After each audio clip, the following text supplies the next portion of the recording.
Do you think Mao Zedong had problems justifying to his own people dealing with a right-wing anti-communist from the United States of America? Oh, certainly. But he was not a bit defensive upon it. I remember when we were talking with his usual twinkle in his eye, he said, I voted for you in your last election.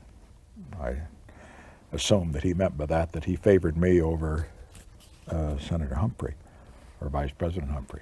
But then he went on to say that, he said, you know, I like rightists, right-wingers. He said, I am always comfortable when the right comes to power. And he was referring to the Germans, to Heath in England and so forth. And Did he mean this, or was he being humorous? No, I think he meant it.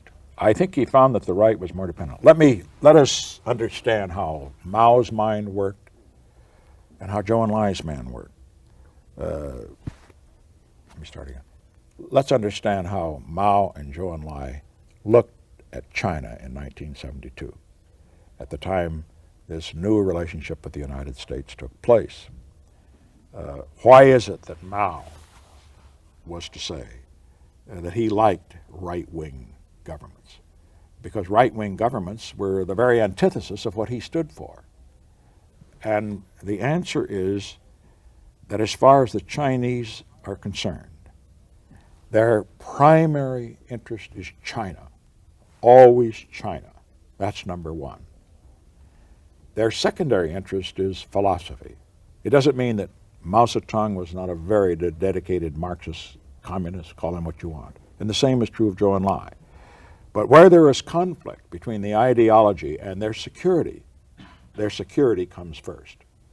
And so as far as they were concerned, in Iran, they liked the Shah of Iran, even though he was anti-communist. And they did not support the Tudeh party, which was the communist party in Iran. And as far as we were concerned, we were their ideological enemy. But on the other hand, as far as the security of China was concerned, we were absolutely indispensable to that security. And so as far as the Soviet Union was concerned, the Soviet Union was Marxist, communist, call it what you will. So was China. But the Soviet Union threatened China's security. And so every time you look at the Chinese, you've got to think of them in those terms. They're going to be thinking of China. What is going to be good for China? And if a right-wing regime is going to be more in their interest than a left-wing regime, they'll just put the left-wing regime right down the shaft.